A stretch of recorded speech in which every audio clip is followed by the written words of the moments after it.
Welcome, friends. Welcome back to the kitchen. Welcome back to Sunday morning and the old cookbook show. This morning we're going to do a recipe out of this old cookbook. It is a wartime cookbook, Prince Edward Island home recipes. So last night, just before the 6 o'clock news came on, I was watching an episode of Land and Sea. And on Land and Sea, they were on Prince Edward Island and they were doing a story about cinnamon buns and cinnamon rolls and competitions to see who makes the best one. And out on one of the tables, when one of the ladies was baking, was this cookbook. And I said, hey, I've got that cookbook. I'm going to go and look for a cinnamon roll recipe so that I could make some cinnamon rolls based on what I saw on the TV show. But wouldn't you know it, there are no cinnamon roll recipes in this cookbook. And here's the interesting thing. None of the ladies were making cinnamon rolls or cinnamon buns from a yeasted dough. They were all using what is essentially a butter biscuit dough. And so there's a couple of butter biscuit recipes in this book. Oh, my phone's ringing. There's a couple of butter biscuit recipes in this book, and I'm just going to make those at some point in the future and do a cinnamon roll out of that. But as I was going through this, I saw something called Prairie Pudding. So I can see people out there already scratching their heads. Why is Glen watching Land and Sea? I enjoy it. And the other thing is, why is there a recipe called Prairie Pudding in a Maritime cookbook? I've got to think because the main ingredient is cream of wheat. Cream of wheat comes from the prairies. So this is a cream of wheat pudding. That's what we're making today. So I've got 2 cups of milk going here in the pot. I'm supposed to scald them. So I've got it on sort of a medium heat. I'm going to keep an eye on it and stir it often. I don't want it to scorch to the bottom of the pot, so keep an eye on it. Milk does scorch really quickly. Cream of wheat. Do you love it? Do you hate it? Ever had it? It is a very sort of old people cereal, hot cereal. I kind of really enjoy it. Hot cereal for breakfast, probably number 1 would be grits for me. I love grits and maple syrup. I know that doesn't make sense to a lot of people having sweets with grits, but I love grits and maple syrup. Second would probably be Red River cereal.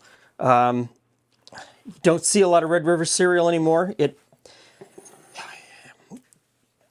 went out of business, and then a small company just kind of in the southwestern part of Ontario bought the rights to it, and they're marketing it again. And so we've got a box. It's really good, but it's super expensive at this point, like super crazy expensive. But I do love Red River cereal. And cream of wheat, same thing. I like cream of wheat. My grandfather would eat it with corn syrup. I like it with maple syrup. It's a good breakfast time. So I'm going to need 2 eggs, but not right away. And we're going to talk about that. Let me just whip these up and then we'll have a chat. Okay, so in the old cookbooks, in the older recipes, there are often instructions that from a modern standpoint don't make sense. That from a modern standpoint are no longer necessary, or there's timings involved, and it's like, why would I do that now? Why would I do that? So in this one, the first thing is to scald the milk. Now, in this time period, in the 1940s, you would be scalding milk for one reason, which would be the milk you're getting was possibly not pasteurized. And I know there's a big thing now, people want raw milk. But there's also a real reason why you would want to pasteurize your milk, which is you don't want to get sick. Raw milk, great. If you can source it and you know what the source is and you can follow it along and it's safe. But you don't want to get sick, and raw milk can make you quite sick. So this step of scalding it pasteurizes it, kills any bacteria that might be in it, and makes it clean to drink. That's not needed today in 2026 if you're getting pasteurized milk from the grocery store. The other reason to heat it to scalding, though, is, and they might not have known this in this time period, is it changes the shape of the proteins in the milk, which changes the way that the milk reacts down the line. And I don't know if that actually will have an effect in this pudding. So you may just be heating up the milk just so that you can throw this into a hot pot of milk. And what is the current, the current directions on this are probably to cook it in a microwave. Yes. Conventional directions, bring it almost to boiling and then add the cereal. So you're not really scalding it for any other reason than you just want to put this, the cream of wheat, into a hot thing of milk. And I think we've reached that point. So in goes the cream of wheat. Off the top, it seems like very little cream of wheat for a lot of milk. And so here's the second timing that doesn't make sense to me. Tells me to cook it over a double boiler for 20 minutes. I'm not going to cook it on a double boiler. In this time period, I can understand that because controlling the heat on old stoves could sometimes be very difficult, especially if you're cooking on a wood stove. Double boiler gives you great control. You're not going to scorch the bottom. I've got a really good cooktop. This is induction, great heat control, so I'm not really worried too much about that. So I'm not going to use a double boiler. But it tells me to cook the cream of wheat for 20 minutes. It's cooked in 3 minutes, as you can see from the box. There are two versions sold in Canada. One that is an 8-minute version and then the 3-minute version. And I know in the US there's a 10-minute version and a 2-minute version.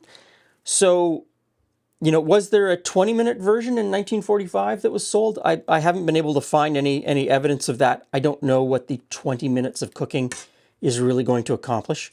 But we're going to cook this for that 20 minutes and see what happens. 20 minutes have gone by, and it's, you know, a little bit thicker than it was at 3 minutes.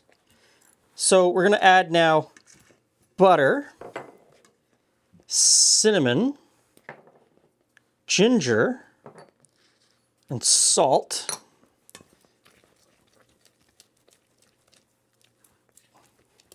I'm going to pull that off the heat at this point. So I'm supposed to add now a half a cup of molasses.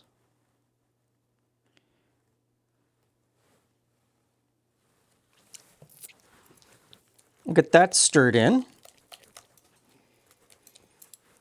And the 2 beaten eggs.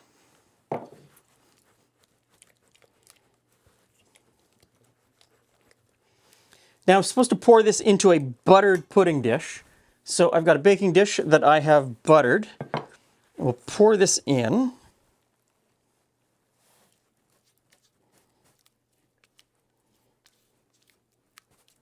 I mean, it smells great. Cinnamon, ginger, molasses. Smells fantastic. A little bit on the side of the dish there.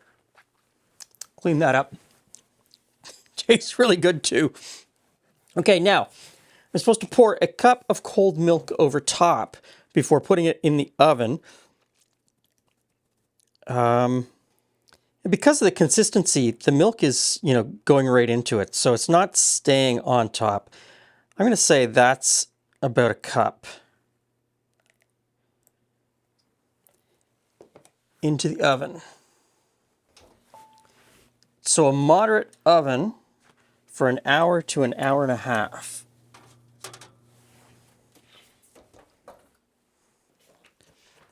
Ooh, Glenn, Hey, how are Jules. you? Hey, friends. Is this a breakfast or a... Well, I see the cream of wheat. it's Prairie Pudding from PEI. Okay. I'm going to guess a spoon, but... Yeah. So it says to serve it with a lemon sauce. So not breakfast. Or milk or cream. And I had cream, but I thought, you know, let's taste what's actually happening here. Okay. And then after supper, I would serve it with ice cream. Since there's some ice cream in the freezer. Uh-huh. Uh-huh. Uh-huh.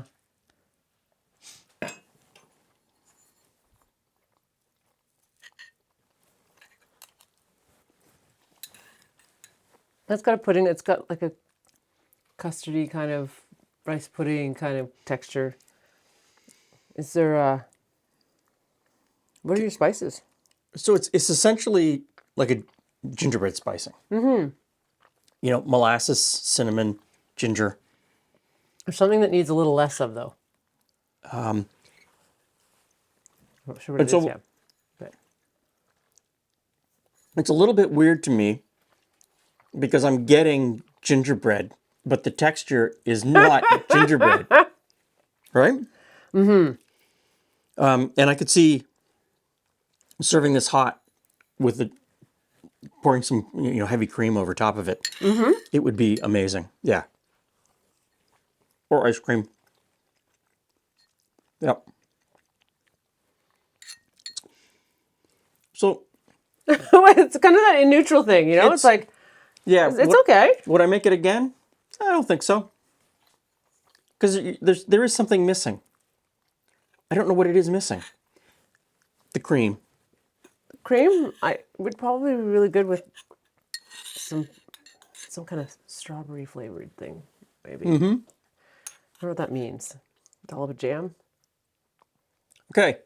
If you like cream of wheat and you like gingerbread, you'll probably like this. I like cream of wheat. I'm not saying it's bad. I'm not saying there's anything wrong with it. It's just doesn't fit my taste. That's pretty much it. Just doesn't fit my taste. Somehow it's bland, even though it's not. Yeah. It's hard to put your finger on it. There's lots of flavor, but none of it is jumping up and saying, hey.